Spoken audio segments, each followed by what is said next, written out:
Welcome to episode 4 of Creativity from Within. Trusting in the process, walking your inspired path with confidence. I am Roxanne Catherine, librarian and host of this podcast, and today's guest is DeFour, an aspiring psychologist. For this episode, we'll be talking about creativity being a journey, not a destination. We'll explore how to trust the process, even when the path ahead feels uncertain. Whether you're starting out or deep in your creative work, it's easy to doubt yourself or wonder if efforts are making a difference. But true creativity thrives in faith, persistence, and generosity. And this is what Jelani and I would talk about today. So enjoy the episode. Thank you. So hi, Jelani. Welcome. And hi, everyone. The question I had for you is you decided on psychology. So what I wanted to know is what did you graduate with from UE, and moving forward, what are you going to do? Like, is it a master's degree, PhD? What's the process? Okay, no problem. So at the University of the West Indies, I would have done my bachelor's in psychology. And that is where I said I would have got my first class honors.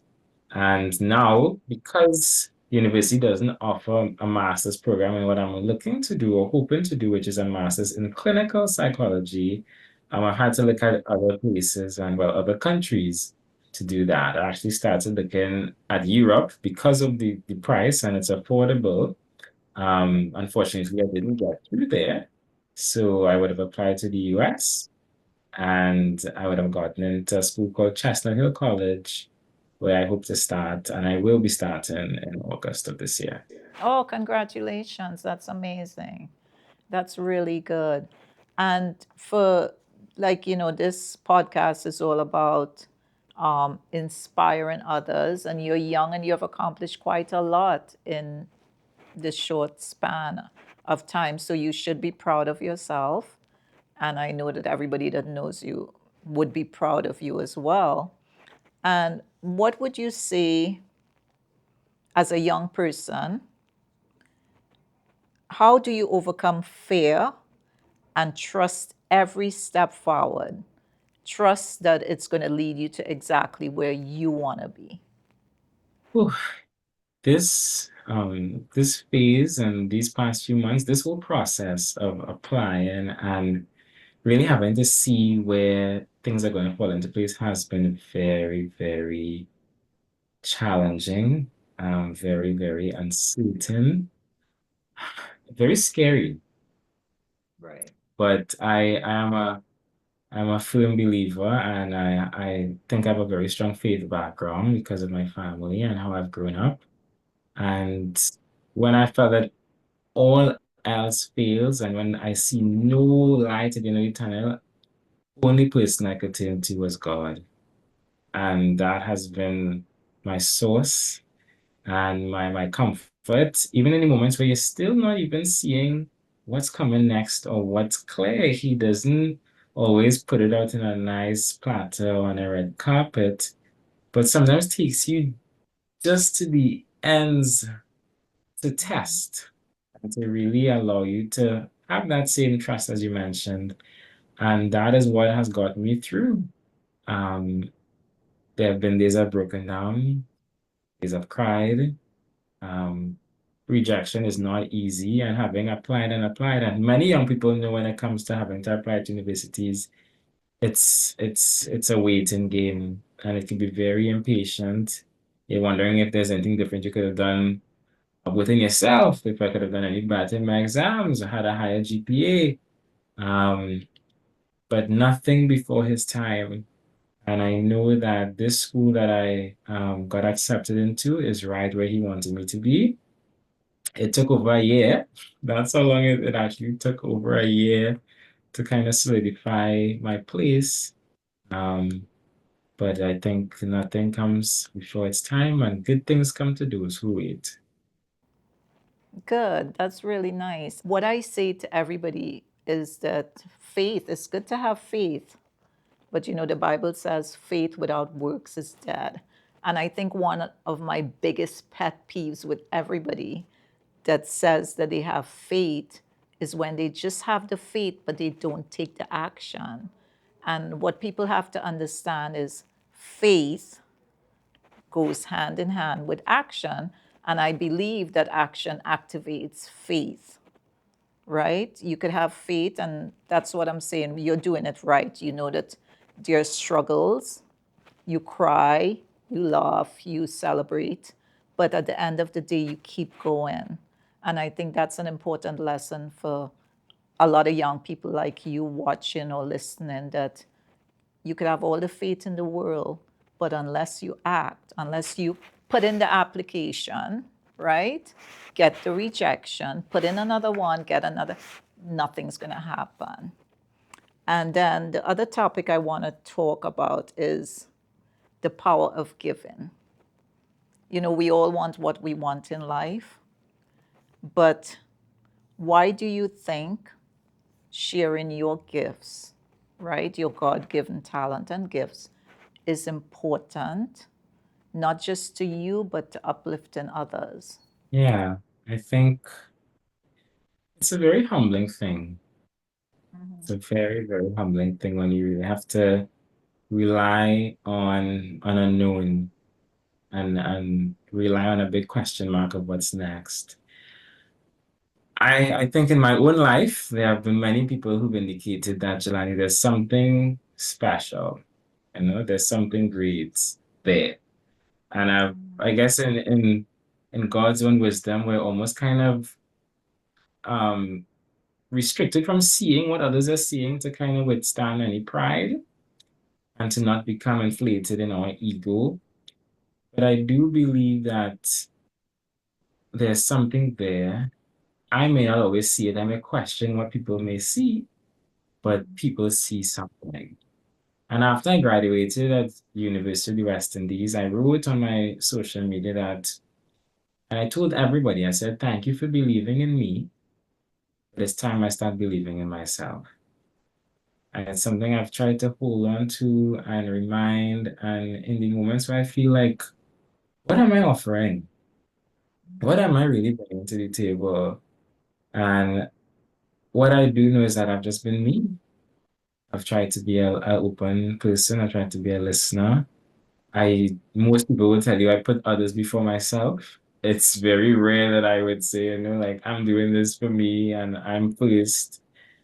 And I think all those things of selfless acts, understanding humility without looking for anything in return, those are acts that over time brings its reward in its due course. And I am grateful for the individual I've become and I continue to be. And I think those things has helped me and set me on the right path for all that I'm going through and experiencing right now. And I can say to any young person that if it's something that you know you're going for and that you have your mind set, the best thing to start with is just being kind and being open to each person you encounter, everybody you meet, because you really do not know what's going to happen in the future. That same person may be the very same person that you're going to have to come to in whatever thing you're going through at that point. True, that's really beautiful. And tell me a little bit about, okay, so you got into the school, right? And you're excited about that. What's what are the next steps for you once you're done? So, we are beginning with the end in mind. So once you're done with this, what are we doing? PhD, like, the sky's the limit. What are your plans after that? I'd love to know myself. Um, it's been end in mind, yes, but at this present moment, a lot is unfolding still. And what I can mention is that in the midst of the acceptance, there's a lot of financial hurdles to cross and a lot of work that's being done to really reach to the said end. But what I at least I'm somewhat envisioning is it's kind of been a toss up of if I'm going to return to Trinidad or if there may be an opportunity open in the US for me. In terms of psychology right now, people have their mixed views about seeking assistance or reaching out to somebody for help locally, culturally. Is not something that people may be really accustomed to being that level of vulnerable in our society. Um, that can be an opportunity for me to now, bring persons to that place. But there's also this side of there's a greater chance of opportunities available to me in the States. So it's still it could be either way right now. Okay. And you said you're doing psychology, right? And you've done a little bit, or, to get to the next level. Doing psychology, this is something I always wanted to ask somebody in psychology. So I'm going to ask you, do you do like a lot of soul searching and mental reflections? Like, do you use the psychology you learn on yourself? Hmm. I think, well, when did I think? Day one of psychology in university, Psych 101, you do not self-diagnose. Okay. They tell you that. And there will be students that you see who, as they start to get the theories and the concept, they said, oh my gosh, that's me. I've been going through this thing for so long and I didn't know that's why it's happening. And yes, you can make connections. Yes, you can see things. But I'm not somebody to sit down and be like, this philosopher said this is how it happens, and I'm experiencing this similar thing, so that's probably me he's talking about or she is talking about. It's been in the best way I can explain it unfolding. It's been random nuggets of, huh, wow. Um, and I tend to learn about myself in conversation. So sometimes it's very difficult for me to sit with myself and be like, okay, evaluate this. But if I'm having a conversation just like you and I are having right now, if you ask me about my day or you try to reach out or just want to see how I'm doing or what's going on, things unfold for me in that conversation. And as I'm speaking to you in that moment is when I start to actually uncover and be like, oh wow, I didn't even realize that's what was going on in me. And it's while I'm talking, I'm learning and you're learning. So everybody's style is different. There are those people that you would find who they do the research, they read to understand themselves. But that is not the case with me. It doesn't work quite like that. I would quicker be able to pick up on other people and then in my talking to them unfold what's going on with me. And what do you do for fun in the midst of, trying all these other serious things? What do you do for fun? Fun. Whew. What is fun? I I feel like my brain has been so like focused and Yeah. laser focused on getting all these things done and in time for school. But fun, I would say when I could get a good night's rest. But more so, I try to interact and catch up with my friends. As I said, as school is coming closer and I'm getting ready to make quite a move from being in this community of people. In the midst of it, I've been trying to kind of schedule to meet up with my friends and for us to just, if it's to go out, have a drink, get something to eat, watch a movie. I'm a big church boy, so I'm probably always around there doing something in my parish or with ministry.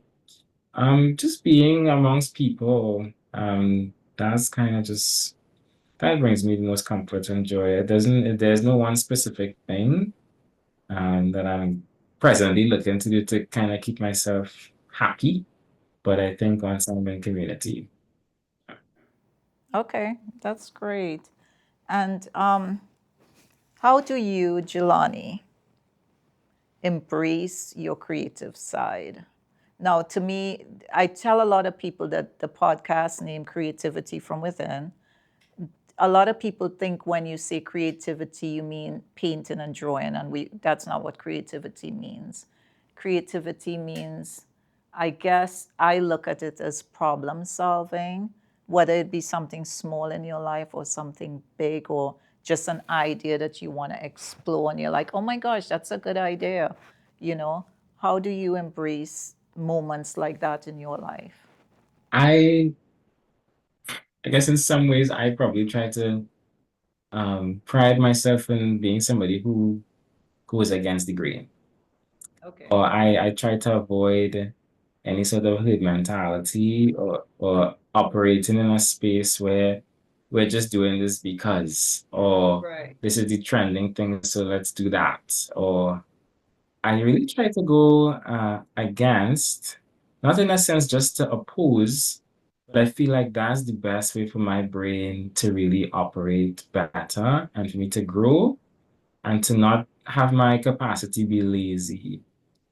I take that very, very, very seriously. So whether it be when it comes to my phone or screen time or just anything that you're just doing because you're just trying to fill time, whew, I if I'm on my phone too long, I start to feel like this is not it. And I've developed that within myself because I think I know where I want to be and I know what I want for myself in that regard.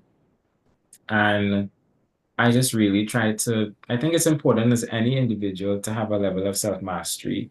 You are in control of your destiny for yourself. And I think part of that being creative and part of that delving inside from within is being able to know the triggers, the indicators, the signs of when that creativity may be slipping. Um, Yeah. yeah. Yeah, that's good. And it's also important to, like you say, be who you are, be an individual and not, not be a part of a cluster because somebody else is doing something, you need to do it. It's very, very important for everybody, young, old, it doesn't matter. We're all human beings on this planet. And it's very important for people to just go with that, go follow, do what you think is best for you and like I said, creativity, problem solving in your own life and not what other people think you should do or be or say or whatever. So that's amazing. And your parents must be very, very proud of you because you're an amazing young man. And yeah, that's really good. I'm very, very happy for you. And I wish you all the best in your future endeavors and with school. And I know you'll be successful. So I don't believe in luck. I believe in hard work. So I know that you'll be successful. So all the best on your journey. And before we close, I just want to ask one question. If you had to say, if you had to give advice to somebody young like you, maybe not as intelligent or focused, on how to start. Like somebody has a dream, a young person has a dream, and they want just a simple step to start believing in themselves. What would you? It doesn't have to be anything long. What's one word or maybe a sentence you could say to that young person? I will lead up to the statement I'm going to make with this preface and say Okay. that presently at this point in my life, I feel, well, this part of the process towards school has been the lowest Okay. internally.